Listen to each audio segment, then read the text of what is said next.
I wanted to talk tonight about how we actually get Emunah. We've spent the past couple of weeks talking about the two different kinds of Emunah.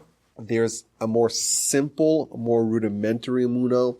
It's a mitzvah, like the Rambam says, to believe in God, to not believe in other gods, to not entertain the non-existence of God. It's a very kind of fixed mitzvah that is, it's almost accomplishable. You could accomplish it. It's one of the 13. You can accomplish it.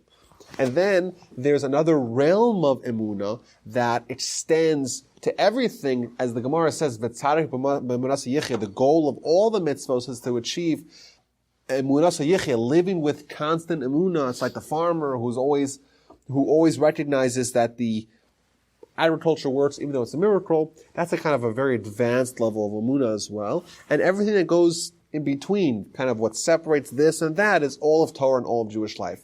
And the pasuk tells us that when Moshe and Aaron were being reprimanded by God because of striking the rock instead of talking to it, the Torah says, "Ya'an lo he'emantem bi." Moshe and Aaron, you don't believe in me, says the Almighty.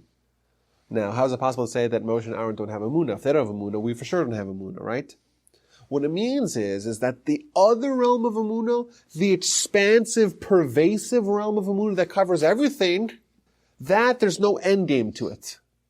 Unless you're God himself, which we cannot be, of course, unless you cannot possibly understand God completely. And therefore, even Moshe, who was the greatest man that ever lived, the Torah is telling us that even he had this Emunah was not complete because there is no completion. It's not possible to complete it.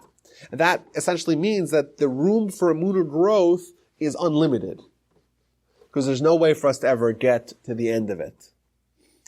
And that kind of, these two Emunahs, this Emunah, believe in God, simple, right? It's kind of a cognitive idea.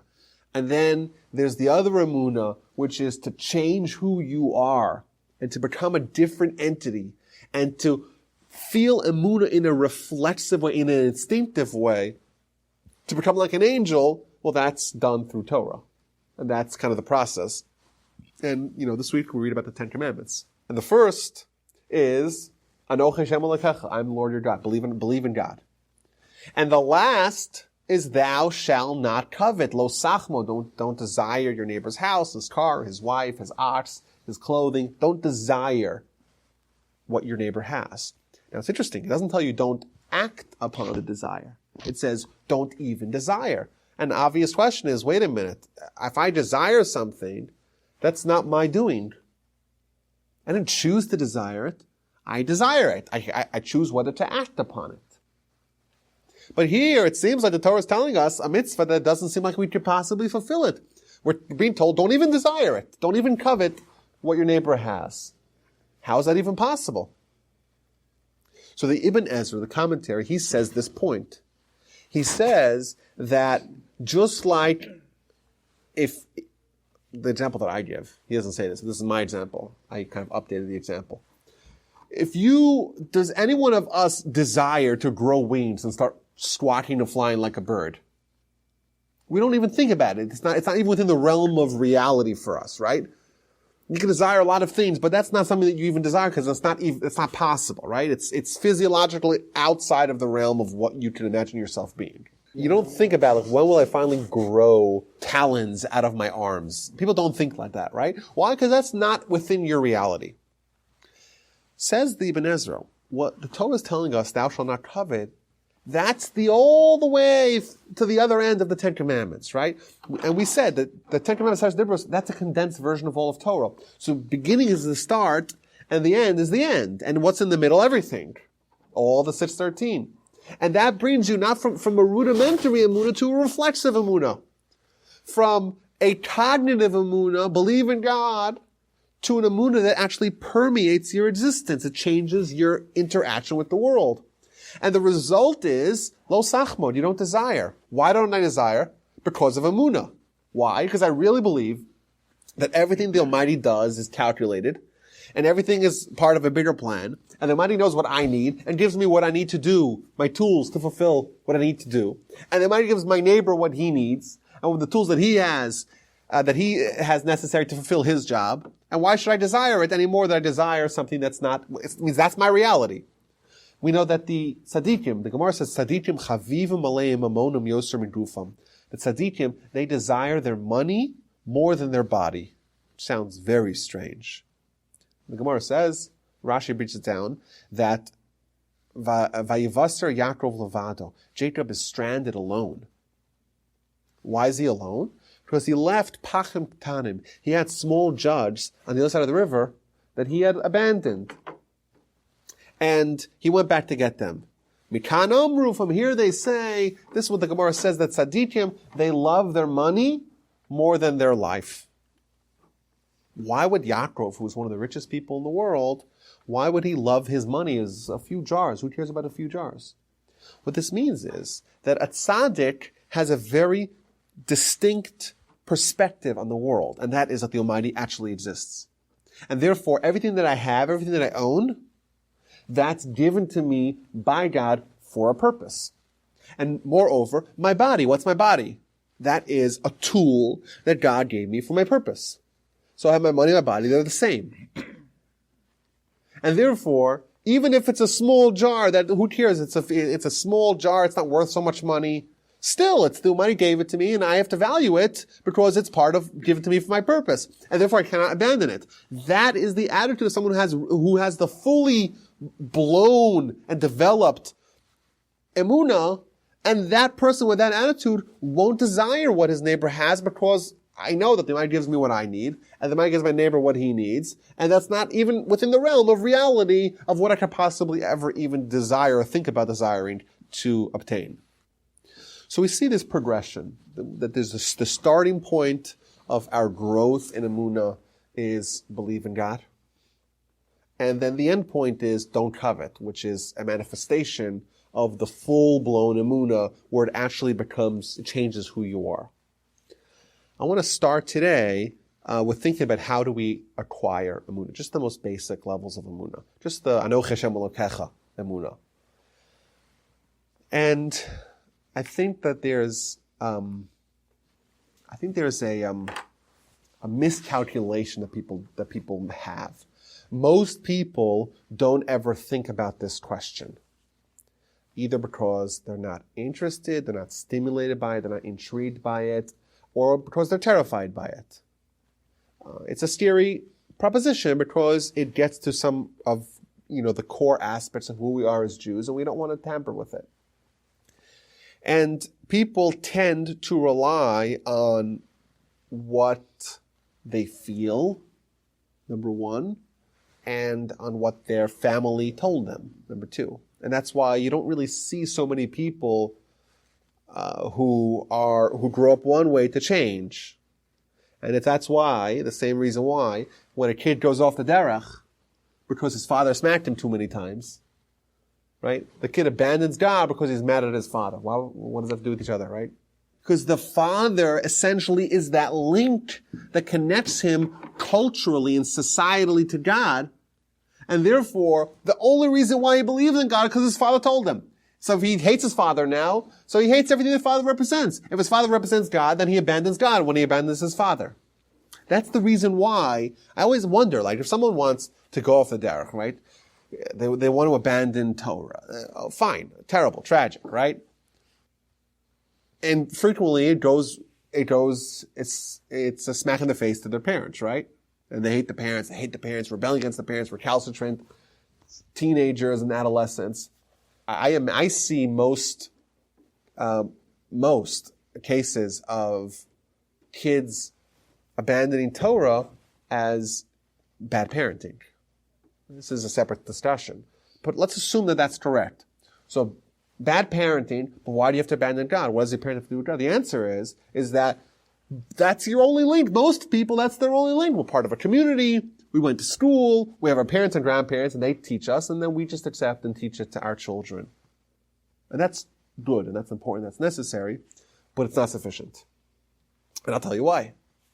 What this means is that when someone has an emotional or societal faith, that means that their faith hinges upon that emotion or that society. that means that their faith is very fickle. It's not resolute. It's not strong. Because like we say, you would change your society, you change your faith. Well, is that what your faith is? It's not even strong enough to withstand the change of society? Right? And if you have a feeling, I feel like this, it's Givaldic. You go to Tish, and you really see, and you feel great, and you really feel connected to God. But what happens when you don't go? Or when you're in a bad mood? If it's related to feelings, then it's very likely those feelings will change. And I think there's other parallels to this as well. People want to have strong marriages. So what do they base it on? They base it on love. That's a mistake. Because you may love your spouse now, but what happens if they get you upset? And you start to hate them for a little bit. What happens then? If that is the basis of a marriage, it's very likely that could come under duress. That could be under attack and under assault. How do we establish it on very firm foundations that it should be able to withstand the challenges and vicissitudes of life in our marriage and of life in our relationship to God? We're kind of starting with a blank slate. And the blank slate, what we have to recognize is that there's a good way to do it, and there's a better way to do it, and there's the right way to do it. And I think just like with marriage, the Gemara tells us, Tov lagever ki yisa ol minu urav. It's good for a man to take on a yoke when they're young.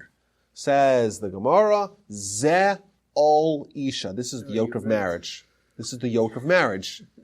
What Chazal are telling us is that the proper attitude that's going to ensure continuity, that's going to future-proof it, that's going to divorce-proof a marriage, is when there's responsibility and there's commitment. And that is the basis of it. And of course, there's love that stems from that as well. But love is not the underpinning of the relationship, because then it's on very shaky grounds, and you get mad at your spouse, God forbid, and you don't love her, and then what happens? The marriage could crumble. But to get through those times of challenges, provided that the foundations of the marriage is one of commitment and responsibility to each other, and when the bride surrounds the groom 7 times, they're binding each other to each other through thick and thin, through chaos and upheaval and tension, that will ensure that during those times where things aren't amazing, they'll get through it and they'll withstand the challenge.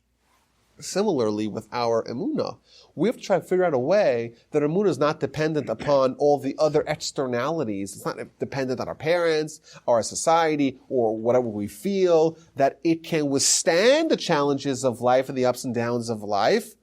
And that has to be done by ourselves. There has to be a process by which we ourselves acquire our faith. We do it, we cognitively approach, it's logical to us. Either we have a logical approach or some other approach, but the point is that it's acquired. It's not inculcated. We're not just following the indoctrinations of our youth. Nothing wrong with the indoctrinations of our youth. But it's important for us to realize that that is not as strong as it must be. My grandfather used to say that, how do you know if someone's Emunah is strong? He says, imagine someone gets kidnapped. They get kidnapped by a tribe or by a group, a society that derides and laughs and castigates and looks down upon anyone who believes in God. And you're in the tribe, and you get there the first day, you're kidnapped, and you want to put on stone. And the whole place looks at you and starts laughing. And then you want to say, you time for breakfast? You want to make a bracha, make a blessing? The whole place points finger, what a clown. And you have that for day after day, week after week, year after year. If your Emunah is really strong enough, you'll withstand it. If your Emunah is only societal, society changes, Emunah changes. And that's very dangerous. And we know today, our kids are being put into a world that's so crazy. It's full of so much heresy. It's incredible. Like, you people who are quote unquote creationists are laughed at. So what are we going to do? How do we make sure that our Emunah and their Emunah is strong and resolute. We're really taking their kids and putting them out in the storm. And we're saying, good luck trying to survive. We have to find a way to substantiate what we believe emotionally, culturally, and make that real, that it can withstand all the tumult of the world that we find ourselves in. So I think it's important for us, even on the rudimentary emunah, to think about ways that we can acquire. Because once someone goes through a process on their own, it doesn't have to be 100% accurate, but it's a process that they achieved on their own that gives firmament to what they believe. Means if someone says, I'm not going to abandon what I was taught, but I'm going to blaze my own path in this realm, once someone kind of takes a few steps on their own, they're much more secure because they know that they got to themselves. It wasn't like their parents told, what if your parents lied to you, right? Yeah, people always have these doubts. What if my Rebbe lied to me? What if my society lied to me? What if my school lied to me? Who knows? There's so much indoctrination. And how do we know that we're right? But if someone on their own takes a few steps and blazes a path for themselves to achieve a modicum of faith, then they're assured, or at least they can be more certain that their emunah is more real and more protected from the challenges it's invariably going to face. So my grandfather wrote this book. It's actually two books here. One of them is called Olam HaYedidut, the world of love, or the world of camaraderie. And one is called Or Lashav, which means a light for the returner. It's interesting that both these books had different names when they were initially published. And the names kind of lost their meaning for different reasons. So he changed the names of both books. Now they're sold as one. The original names of Olam HaYedidut was Ben Sheshet LaAsor, between 6 and 10, which is a play on words. We say Ben Kisei LaAsar, between Rosh Hashanah and Yom Kippur is called between Kisei, between the throne, so to speak, of God, and Asar, the 10th day of Yom Kippur. That's kind of a high point of the Jewish year.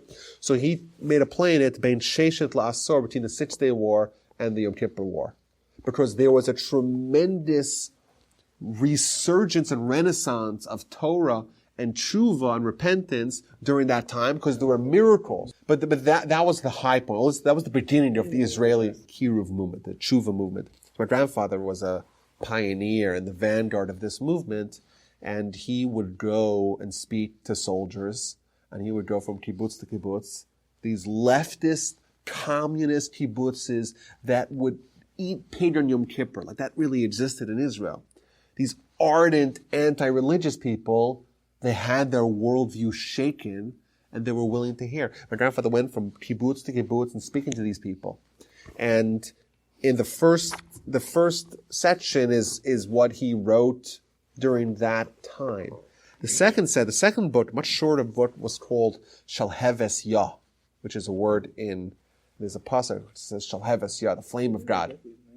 Problem is most people don't know it, and they would say Shall Yah, whatever. People don't know what the meaning is, but Shall Yah means the flame of God. It's one word. And the flame of God is a reference to our soul. And the thrust of the name is that we all Jews have the flicker, the flame of God within us. Some of us, unfortunately, that flame is a dying ember. But so long as a Jew is alive, Afal Pi Shechata Yisrael, even though someone sins, they're still a Jew, and the level of the Jewish nation is that we have this fire within us. And sometimes there are cosmic events that make this flame be exposed and have a resurgence. So he wrote a book where he starts, where essentially what's dramatic about this book is its brevity. It's written, it's like every sentence is 2 words. It's just bam, bam, bam, bam, bam. And it's a very powerful overview of an introduction to Torah. And he starts off, the first section is called Maslulei Emunah, paths to Emunah. And what he develops here is 4 different paths, just general ways someone could approach Emunah on their own. And I think what he's suggesting here is that it doesn't really matter which one of these paths someone takes. Everyone can kind of choose for themselves which path is more appropriate for them, which one resonates with them more. Regardless of which path someone takes, what's important is that someone take whatever one path or two paths or all paths. That's also fine. But work on yourself in your own time to build a model for yourself that makes sense for you, but something that you achieve yourself, and that will acquire faith on your own. And you mix that with the emotional. You mix the cognitive faith and the emotional faith. You mix the inculcated faith and the acquired faith, and those two together will help us go from the first of the Ten Commandments to the last, from the rudimentary Emunah to the reflexive Emunah. What are these four categories?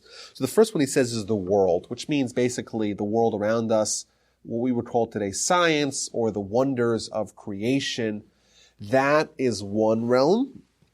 The next one is the Jewish people and the Jewish people's history and destiny and role in the world.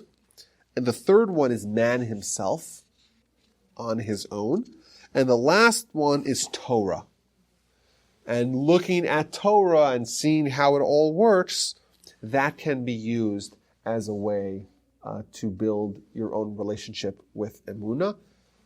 And there may be other paths as well. But this is, I think, a good way to start, because I'm not advocating that people, I don't think he's doing that either, not advocating that people choose these paths as paths that they're going to take for themselves, but these are the generalities, and then everyone has to work on their own to say, which one of these am I going to take, or which one made sense to me to build a model that made sense for myself that I could use to make sure that my roots of Emunah are firm and deep and profound and resolute.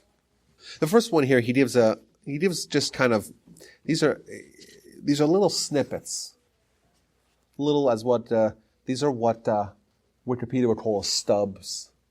These are kind of just one-line ideas that can really develop into a whole book or a series of books. But he's like this. We know science is pretty clear, and the evidence is profound and expansive that the world has a beginning, as opposed to what the Greeks believed, that the world existed forever. In the 1960s, the idea of a Big Bang became accepted by the scientists. And the reason why they accepted that is they got this kind of echo, this feedback of an expanding world. They found the world is expanding. If the world's expanding, that means the world is dynamic. If the world's dynamic, it means there's a beginning and there's an end. Well, there's a little bit scared talking about the end. What this means for us is that the first word of the Torah, Bereshis, is now, after thousands of years where this was ridiculed, you have Greek philosophy which rejects this principle. They say the world does not have a beginning. And that's why you see the Rambam responds, the first line of the Rambam responds that there is a beginning, and then the first word of the Torah, because the whole world didn't believe it, and now the whole world believes it. But what does it mean? If there is a beginning, there is a beginner. And that's an idea that we can work with and think about it and research and say, okay, there's a beginner, there's a beginning, who started it? Also, there's order. The world makes sense. There is structure. And he gives a few examples. The fact that our world exists in the Goldilocks zone. The fact that it's just right. Goldilocks, that's where it comes from. The story where she only eats the soup. It's just perfect. Our world is in a very small band of habitable conditions. Our world is placed around 93 million miles from the sun. If it was a little bit closer or a little bit further, the world will either be covered in ice or be too inhospitable. It'll be all desert. We're kind of placed what's called the Goldilocks zone, just perfect, where there could be a world that flourishes. Now that's an interesting idea, but that's only one idea of how everything is so perfect. Everything is designed. Everything is engineered. You look at a single cell, I think if someone actually understands the mechanism of a single cell and how many different interacting, coexisting properties exist simultaneously, and how complex it is in a single human cell, which is what we have billions and billions and billions of, each one of them contains strands of DNA. Well, how big are these strands? These are strands that consist of around 3 billion protein pairs. And how small is a cell? It's too imaginable to think how small it is. Yet, within each, just part of the cell is the strands of DNA and an interwoven double helix structure of 3 billion protein bases. Each protein base is comprised of all these different compounds, and all these are sending messages to each other. Everything's working, and that's only one part of the cell, and every single cell has that. Like, wow, such order, such precision, and that exists, and that's fact. And science can really help us with that. You see precision to such a degree. Who organized that? And that's an idea you should run with. There's a whole book written about that. There's a famous pasuk we say, "Sorry, achse Eloka." If someone looks at their body, that's alone they can learn about God.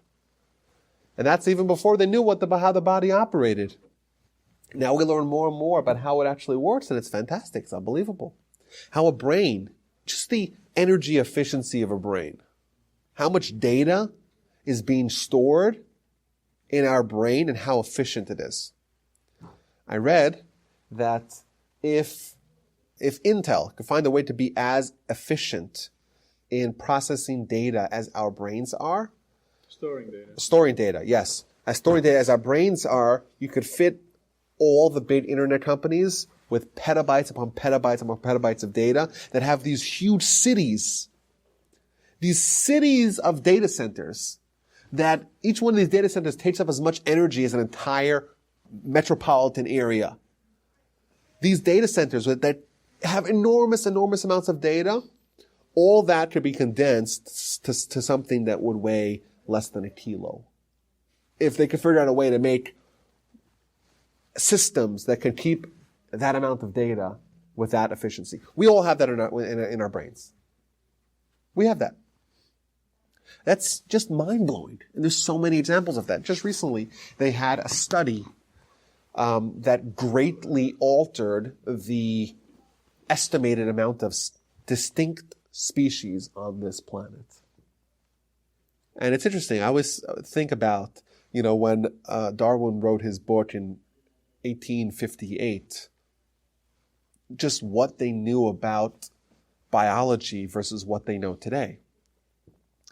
It's striking, I think, when recently they came up with a study that how many distinct species are there in the world? Different organisms, huh? They don't know. Well, how much do we think? So we used to think, we have no idea. The truth is we have no idea.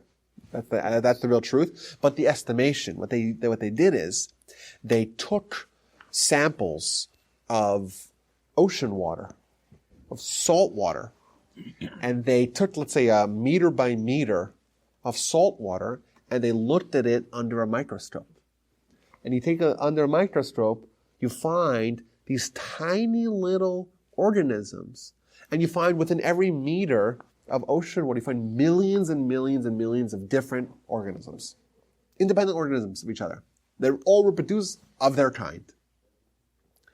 And the number that they estimated, previously it was in the millions, and now they're revising it not to the millions, not to the tens of millions, not to the billions, but to the trillions. And you think about that. If you don't believe in God, you're slowly being handcuffed because you don't have so much time. Our world is only, 4.5 billion years old? It's a relatively new world. You have to find a way to get to me out of nothing, out of just matter. You have to explain where that matter comes from. But out of just matter, and not even animate matter, how do you get in from inanimate matter to animate matter? How does that even work? We have no idea. How does that work unless there's a force and intelligence that does it? We think of a single-celled organism. Let's start with an amoeba, single-celled organism. You know what an amoeba is, a single-celled organism? You know how complex that is? But even if you do start with that, how are you creating billions and trillions of different species? How does that happen spontaneously without any overseer? To me, it's like that's checkmate. Anyone who rejects God. Yet, our society says that the creationists, you guys are the clowns, right? We're the most sophisticated ones. You believe the dogma. You believe in some God, right? But you tell me, how is it possible to get in 4 some odd billion years with matter? I'm giving you the matter for free. Where do you get the matter from? You know where they say they get the matter from? Stars exploded, and stars have within them helium and hydrogen. And helium and hydrogen, each one, like, they somehow mixed together and created carbon and phosphor and all these other stuff that are needed for life. How that happened, it's a great mystery, because to get from a helium to an oxygen, a lot of stuff have to happen. And we don't see that happening. But even if you have an oxygen and a compound, how are you getting from that to a protein, to an amino acid, to a single cell?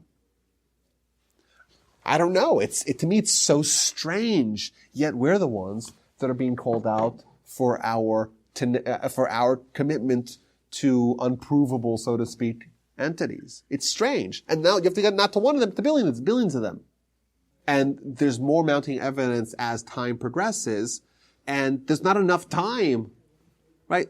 Even if the world is 13.8 billion years old, the universe, let's assume that that's all true. I'm granting that. And the world is 4.5 billion years old. I'm granting that. How is it possible to get to where we are today? I'm not questioning that. Let's assume that's all true. Where does it come from? It's astonishingly improbable. It seems like it's a much worse option logically. But I'm saying these are ideas that we can think about, and that they're very powerful because they help us to give us security in what we believe and to bolster what we believe and to embolden ourselves in our. These are just some examples that he brings. There's many examples, I think, in this realm. I think that the most popular, I would say in common parlance, in Jewish parlance, people talk about faith. A lot of it is limited to looking at the world and building for themselves from the evidence, the certainty that the world had a creator.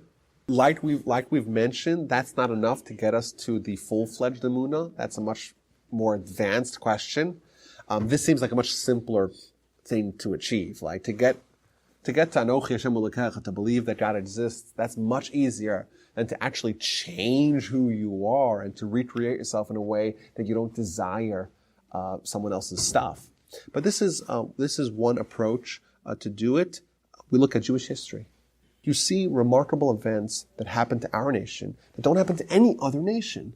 And you see the way we're treated, and you see what we had to encounter, and you see, and all these things, by the way, are foretold by the Torah, and everything is just following exactly the way the Torah had predicted, and that's striking. And it makes you wonder, like, how is it possible for us, under these conditions, to be small in number, to be persecuted, all told by the Torah, sent around from land to land, and survive and thrive and take over the world, not as a nation, but our ideas. It's really amazing. And the Torah and the man, this was my favorite part of his argument here. And I'll leave it to next week, of how, next time, of how, just from your own experiences yourself, you don't want to get involved in the science, you don't want to kind of research those things, you don't want to look at Torah, just you yourself, man on his own can internally achieve faith. But like we said, this is an acquired process.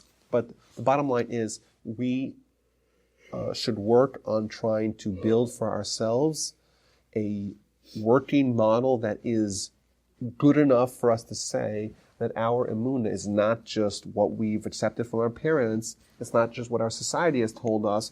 It's something that is substantiated by our own pursuits of truth.